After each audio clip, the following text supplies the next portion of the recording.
There are 1,000 ways to break off a hateful relationship, but not everyone likes to take simple, proven paths.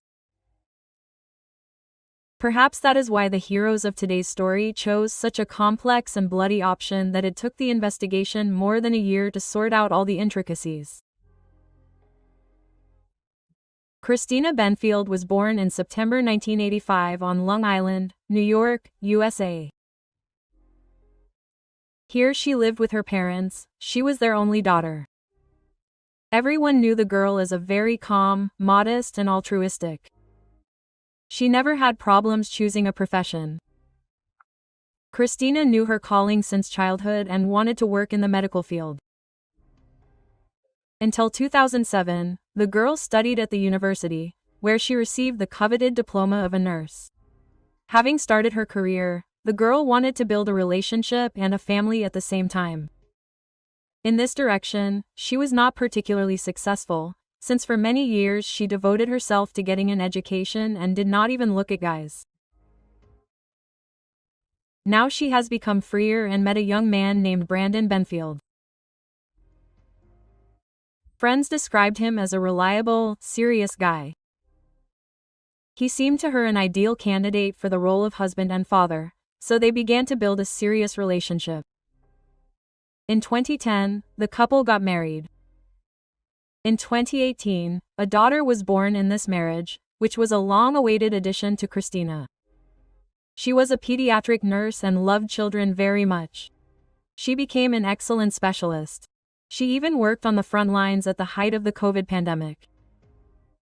Brandon Benfield previously worked as a real estate agent, then became a financial inspector at the Internal Revenue Service. He received this position in 2019.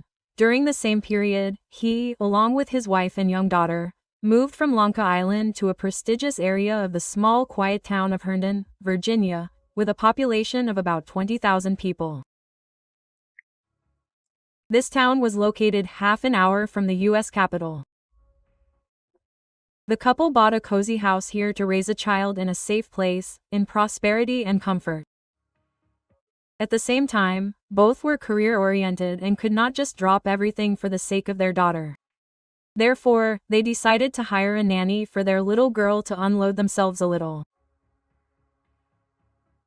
Thus, the Benfields became acquainted with the concept of op, which implies a cultural exchange. A person coming from another country lives in the territory of the family that hired him in exchange for doing simple work. In this case, they were interested in the services of a part-time nanny and simple household tasks. Christina and Brandon decided to participate in the program, in particular, because they were both distrustful. AOP involved a careful selection and a fairly detailed acquaintance with the future nanny.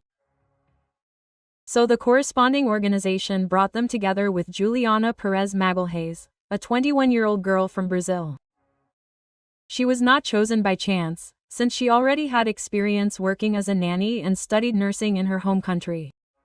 Therefore, she and Christina had a lot in common. It seemed that the Benfields managed to find the perfect option. They got a good nurse, and in exchange, they provided her with housing and food. Christina also willingly told Juliana about the intricacies of the nursing job, in which she had accumulated extensive experience. In particular, the girl loved to listen about the difficulties of the pandemic period. This brought them very close. It seemed that Juliana and Christina became best friends. This continued until February 24, 2023. On this day, at 7:49, the 911 rescue service received a call from Juliana's cell phone. The dispatcher heard some unintelligible sound, similar to a groan or wheeze, after which the call ended. No valuable information was provided. The dispatcher even thought that it was children having fun. But there were several similar calls with disconnection, which began to look alarming. Finally, 13 minutes after the first call to the dispatch service, at 8:02, another call came from Juliana's number. The girl began to fully express herself. The rescue service employee had difficulty understanding the speech. It was obvious that Juliana was hysterical. From her words, it was only possible to understand that someone was hurt or wounded. Right after that, Brandon picked up the phone and said something more frightening. The man said that he shot a stranger in his home. He claimed that he caught the criminal when this man stabbed his wife. Patrolmen were sent to the scene. When the police arrived at the Benfield family home, 37-year-old Christina was found in the upper bedroom without clothes. She was wearing only socks in a pool of blood with multiple stab wounds concentrated in the upper part of her body. Next to her lay an unknown man who had received gunshot wounds. Christina was still alive, but she was in critical condition and could not speak. She was taken to the medical center. But by the evening, despite all the efforts of doctors, 37-year-old Christina died. The unknown man, who at the time of the patrolman's arrival had not even been identified in the Benfield house, was dead. He received 2 gunshot wounds to the chest and head. He was later identified as a 39-year-old Springfield resident named Joseph Ryan. The mysterious criminal was described as a very friendly man who could not ignore those in need. He was constantly picking up and nursing dogs from the shelter. His family and friends spoke well of him. No one had any idea how he could have died in the Benfield house in another city. It was unthinkable for Joseph to break into someone else's house and attack someone. No one believed that Joseph could be behind this crime, but they could not yet explain his presence in the Benfield house. Forensic experts were working at the crime scene. Dozens of conflicting facts had to be compared. From the very beginning, Brandon and Juliana's stories seemed implausible and did not match on many points. But who and how lied had yet to be figured out. No signs of forced entry were found. Obviously, Joseph freely entered the Benfield house. There were no signs of a struggle, but BDSM paraphernalia was found here. Another oddity was Brandon's behavior when the police and ambulance arrived.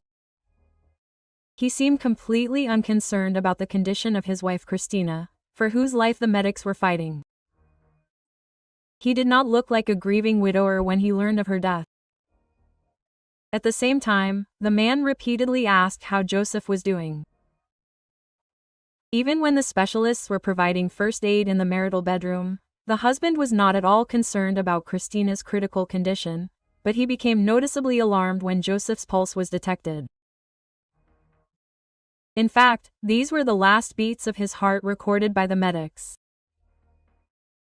It seemed that the possibility of saving the attacker greatly worried Brandon. The detectives immediately suspected that Joseph could have witnessed something more that the suspicious residents of the house were not telling, and everything was completely different. Juliana's behavior was also strange. She was confused in her testimony. Her confessions sounded no less strange, so all the participants in the attack were taken to the police station for questioning. According to the girl, at about 7:30 in the morning, she and the Benfield's daughter were going to go to the zoo, tickets for which Christina had bought in advance. They had not gone 100 meters from the house when Juliana remembered that she had forgotten the prepared lunches in the refrigerator. They were going to walk for quite a long time, so the nanny decided to go back for food. According to her, when she turned around and approached the house, she immediately noticed an unfamiliar car on the driveway. From afar, she saw an unfamiliar man entering the house with a large bag. Juliana had not met him before. However, the girl decided that it could be some repairman or someone else, but just in case, she called Christina to make sure. The strangeness began when the owner of the house did not respond to this call. Then Juliana called Brandon, who had already left for work at 7:11 a.m., but that day he did not go straight to the office, but stopped at a local fast food restaurant for breakfast. The man confirmed this. Detectives were able to check the mobile phone data. Geolocation data did indicate that he was at a fast food restaurant. However, the time periods were suspicious. Juliana told Brandon about the car and the unknown man who entered the house, as well as the fact that Christina did not answer her call. The girl was afraid to enter the house and became even more alarmed when the head of the family said that they were not expecting any workers to arrive. Now he himself was afraid for his wife, so he decided to personally return and check what was happening in their house. At 7:37 a.m., he left the fast food restaurant. Near the family home, he met a frightened nanny Juliana and his daughter. Christina did not answer the phone, just as the nanny said. Brandon took the initiative. All three entered the house through the back door and ended up in the basement. From that moment on, the story began to sound implausible. Would a person expecting an intruder with a large bag and unknown intentions to break into his house take a child with him for a check? Therefore, the detectives initially decided that Brandon could have actually known that it was not an intruder and that it was all some kind of conspiracy. Another question that arose for the police was why the head of the family decided to check the situation himself and did not call the police, because it was dangerous. Moreover, he could have saved a lot of time if he had called 911 immediately after the nanny called, instead of going home. Every minute of delay could have cost his wife's life. The lack of logic confirmed the fears. One way or another, once in the basement, Brandon left Juliana and the girl downstairs and said that he would go upstairs to check everything. Juliana reported that a few minutes later she heard a shout, "Police! Drop your gun!" quote. She recognized Brandon's voice, after which she left the Benfields' 4-year-old daughter alone in the basement and rushed to help her employer. While the girl was climbing the stairs, a shot rang out. It was Brandon shooting at the stranger's head. According to the man, he found Joseph in the room. The criminal was holding Christina hostage and threatening to kill her. Brandon held him at gunpoint and demanded that he lower the gun. But instead of dropping the knife and retreating, the stranger began stabbing the woman. But for some reason, Brandon did not shoot the villain. Juliana did not see how the stranger inflicted fatal wounds on Christina. When she went up to the floor, everything around was covered in blood. The most absurd thing was the continuation of the story. Instead of stopping, the attacker, with the last of his strength, continued to execute his victim with a serious gunshot wound to the head. Then Brandon turned to Juliana and asked her to run to his office and get the second gun from the locked safe. He called the girl a cat. While this conversation was taking place, the attacker continued to torment Christina with a knife. Why couldn't her husband shoot a second time to save his wife? It remained a mystery. Juliana followed the instructions exactly, brought the gun. Then she took aim and shot Joseph in the chest. The police doubted this confession.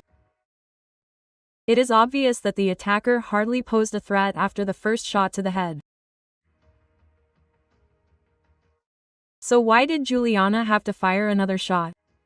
Why her? The girl insisted that she acted in self-defense, to protect the child and other household members. Then she clarified that she was following the instructions of her employer, so she did not go into details, could not think clearly at that moment and was simply confused. The check confirmed that the first hit was from Brandon's gun. The detectives doubted that the girl had shot at all. There was also indirect confirmation. The thing is, Brandon didn't say, "we," when he spoke to the emergency services on the phone. He immediately said that he shot the attacker himself. While all these strange stories were being recorded at the police station, forensic experts were working at the crime scene. They found a bag with fetish accessories for BDSM, 2 guns and a knife. The Benfields' 4-year-old daughter was in the basement the whole time, who, fortunately, was not hurt. The police also talked to the girl, but since she did not see anything with her own eyes, she could only tell what she heard. However, with the exception of the claps, she did not understand anything. Law enforcement officers treated this strange story with great caution, but at the first stages of the investigation, there were no refutations of their story yet. While the detectives were figuring out who this mysterious criminal with a knife was, they also analyzed digital evidence from the house. They examined the computer and all the gadgets of Christina, Brandon, and Juliana. As it turned out, the deceased was registered on a special social networking site for BDSM lovers. An interesting story concerned her profile photo, in which she was captured in a bathing suit. Initially, this photo was sent to Brandon from the deceased's computer. For some reason, he forwarded it to Juliana, and the girl sent it to herself by email. All these manipulations with the photo looked strange. One way or another, already through her profile on the BDSM site, Christina acted under a pseudonym. She met Joseph Ryan, who was found in the house next to Christina. The police found correspondence that was encrypted. Christina and Joseph discussed the possibility of meeting in order to realize their secret fantasies. They talked about sexual contacts involving a knife and blood. Role-playing games were implied, as well as a little bloodletting. Based on these messages, the police initially came to the conclusion that both decided to meet by mutual consent in order to engage in an unconventional form of intimacy, but something did not work out again. Their meeting was scheduled for February 24, 2023. It seemed that Christina had purchased a ticket for her daughter and the nanny to the zoo in advance so that she would have the house to herself when her husband went to work, and the woman could implement her plans. Having continued to analyze the data, the police decided that Christina had nothing to do with this dubious account at all. Detectives checked the probable preferences of the deceased, but did not find a single piece of evidence that she was into BDSM in any way. She had never visited such sites from her phone before, had never ordered anything with this theme for herself, and she did not have similar photos in specific clothes, not to mention playing with a knife and bloodletting. Everyone who knew the woman well knew that she had a completely monogamous marriage. She was very conservative, religious, and categorically against cheating. According to investigators, in fact, the account on the BDSM site was created by Brandon, and he sent the photos of his wife to the nanny for a reason. The deceased husband began communicating with Joseph a few days before the murder. He even persuaded Juliana to contact this man, posing as Christina. They even called each other. During this call, Joseph and Juliana confirmed the previously agreed upon plan with role-playing games. Joseph was supposed to come to the house when only the supposed partner was left. He was supposed to use restraints, act out an attack and immobilize with handcuffs, then cut her clothes during a brutal role-playing game, cause her minor injuries and engage in intimate relations. Thus, Joseph became a victim of deception and believed that he was communicating with Christina, who herself wanted all this. Unsuspectingly, Joseph was going to the Benfield's house, assuming that he was going to play these games by mutual consent. That is why he went there with a whole bag of adult toys. Christina allegedly asked for this, but not herself. It is curious that Brandon was supposed to leave for work on the day of the murder at 7:30, as usual, but he left much earlier to have breakfast at a fast food restaurant, although this was not at all typical for him. Previously, the man always had breakfast at home with his wife. It was believed that the husband simply wanted to leave home early so as not to ruin the plan, assuming that Joseph could arrive before the appointed time. There in the cafe, the husband received a call from the nanny and left home at 7:37. Obviously, he was specially waiting for this call, being in sight of other visitors and cafe staff, to create an alibi for himself. Such facts replenished the piggy bank of circumstantial evidence throughout the investigation. But what could have been the motive for such a strange and complex plan? Of course, it was the affair that began between Brandon and Juliana back in August 2022. Over the course of several months, they came up with this deadly plot because they wanted to get rid of Christina. It seems strange why the husband wanted to portray his wife as a BDSM fan and a complete stranger as a crazy sadist. It was probably a way to confuse the investigation, which almost worked, but not quite as the criminal planned. The original plan assumed that Christina would be portrayed as an unfaithful woman who was so unbridled that she died because of her unhealthy fantasies. Joseph was supposed to be a sadist who went so far in his inadequate games that he killed another person and then allegedly took his own life. But everything did not go according to plan, so they had to improvise. It is difficult to imagine what Christina felt when Joseph unexpectedly entered the house and began to play out a role-playing game, which he thought was agreed upon in advance. Further checks confirmed that Joseph did not hide his sexual preferences from his family and friends, but he never imposed anything on anyone. He entered into such relationships only with mutual consent. From February, when the murder occurred, until October 2023, detectives carefully analyzed and collected information to build a complete picture of what happened. By this point, they had found physical and digital evidence that Joseph was lured to the Benfield home under false pretenses. However, even at this stage, it was not possible to fully uncover all the nuances of the dastardly plan. On October 13, 2023, only one arrest was made. 23-year-old Juliana ended up in prison. She was charged with the second-degree murder of Joseph Ryan with the aggravating circumstance of using a firearm. Based on the confession and the collected evidence, it was concluded that it was her gunshot to the chest that led to the man's death. The girl was denied bail. Curiously, when the officers arrived at the Benfield home to detain Juliana, they uncovered even more suspicious facts. The criminals did not try to hide their romantic relationship. The girl's clothes had already been moved to the closet where Christina's things used to be. Her underwear was lying on the marital bed. On the bedside table there was a photo of Brandon and Juliana instead of the old photo with the dead wife.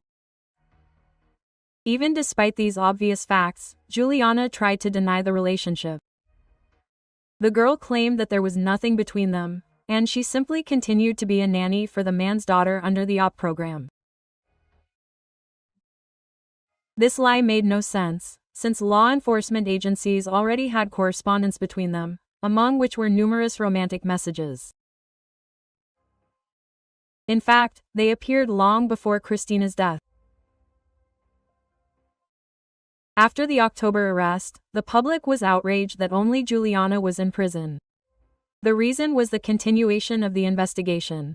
It was still not entirely clear who killed Christina. Physical evidence was needed. In order to understand who inflicted the fatal knife wound and the rest of the wounds on the dead woman, tests and examinations were still being carried out.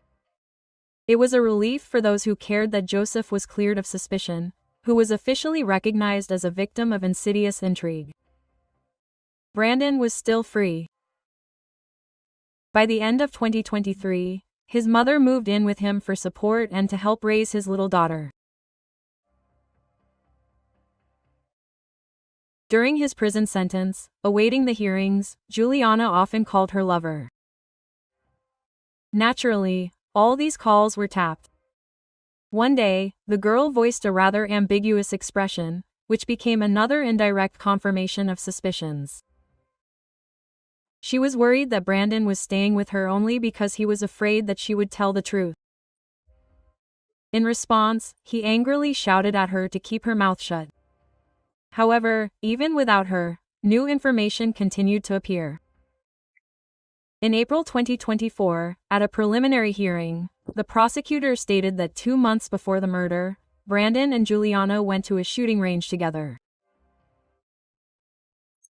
Curiously, on January 28, a few days after that, the man went to this place again and bought the same Glock pistol from which the nanny shot. The numbers were checked and matched. The prosecutor even showed the receipt. In addition, a few days before the double murder, both bought new cell phones, which contained many incriminating browser requests, as well as calls and questionable correspondence. They used these phones to talk, to coordinate their actions. Before leaving for work on that fateful day, Brandon turned off the sound on his wife's phone and hid her phone in the kitchen so that Christina could not use it. And also so that the nanny and the husband himself could continue to play out their plan and call the woman, allegedly worrying about her. When Brandon was called to testify, he refrained from answering most of the questions. However, the prosecutor's office had enough evidence to bring charges against Juliana. Joseph's mother testified at the preliminary hearing. The woman said that her son had always been a kind and sensitive person. Despite his peculiar preferences in his intimate life, he never forced anyone or raped anyone. In fact, he never had a criminal record or problems with the law in his life. The mother did not want Joseph to be portrayed as a monster after his death and called for justice. The public again expected Brandon to be arrested as well, but months passed. It seemed that there was no interest in the man. Despite the public pressure, no one wanted to rush. This complicated case required patience and evidence collection. In any case, the main suspect was under constant surveillance. Law enforcement agencies did not waste time. Several versions were being developed. One of them implied that Brandon stabbed his wife to death and then staged everything to look like Joseph had done it. Finally, by August 2024, the results of the forensic examination came in, which confirmed the guesses. By assessing the amount of blood spatter, it was confirmed that both bodies had been moved after death. In particular, Joseph's hands were deliberately smeared with Christina's blood. From that moment on, the police were considered to have sufficient grounds to arrest 39-year-old Brandon Benfield. It was carried out on September 16, 2024. The offender was charged with the first-degree murder of his wife with aggravating circumstances, including the use of a firearm. The man was taken to the same correctional facility where Juliana had been serving for almost a year. Brandon's trial is scheduled for October 2025. The prosecutor separately noted the extensive investigative work carried out by the county police department. In his opinion, the revealed truth should play a decisive role in achieving justice. There was so much evidence collected that not all of it was even published. They even managed to find witnesses who heard Brandon complain about his wife and say that life would be much easier without her. It was possible to find out that Juliana was not the first person Brandon cheated on his wife with. These two believed that they would get away with everything. Brandon was studying Portuguese. Back in October 2023, he and Juliana discussed the possibility of moving to Brazil. They were preparing to escape. The girl already had a second passport, since the main one was confiscated on the day of the murder. Fortunately, the prompt actions of law enforcement agencies did not allow them to escape. Both were arrested without bail. As for Juliana's trial, it was scheduled for November 2024. But on October 29, she agreed to a plea deal. As part of the agreement, the nanny was to testify against Brandon when the man appeared in court. In exchange, the girl's degree of guilt was reduced to involuntary manslaughter. In addition, aggravating circumstances were removed. She could get up to 10 years in prison. All this time, the prosecutor's office continued to work with Juliana. As part of the plea deal, the girl presented her version of events.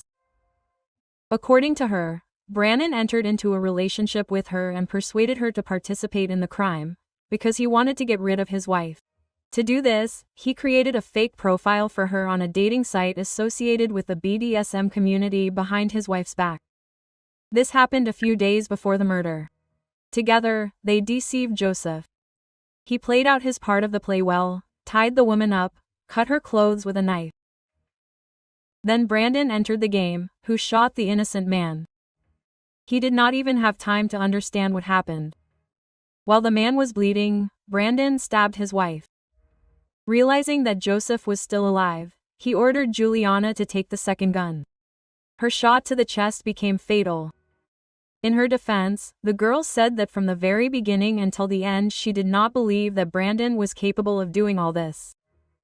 Juliana hoped that he would stop. However, this did not mitigate the degree of her guilt. She had a huge number of opportunities to go to the police and report the planned atrocity in order to prevent the murder.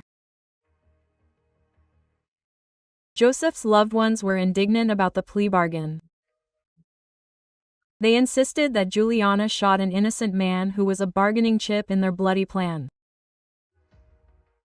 Neither Juliana nor Brandon knew Joseph personally enough to have a motive to get rid of him. He was simply the first random person pointed at on the site. From then on, he was doomed. Joseph's relatives did not guess that Juliana, who took the life of their loved one, was getting a ridiculous term.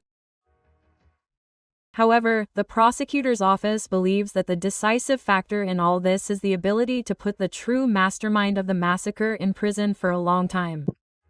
We are talking about Brandon.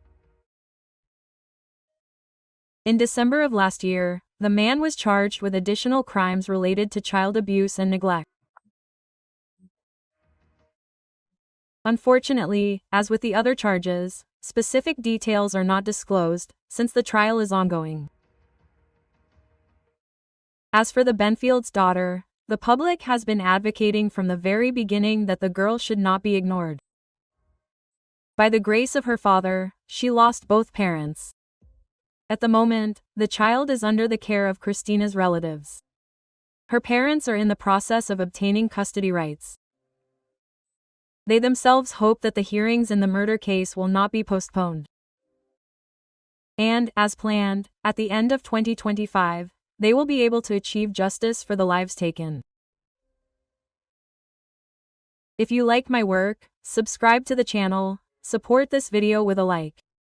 Let's discuss this story in the comments. Do not forget to subscribe to my Telegram channel, where I publish interesting crime news. Thank you all and bye.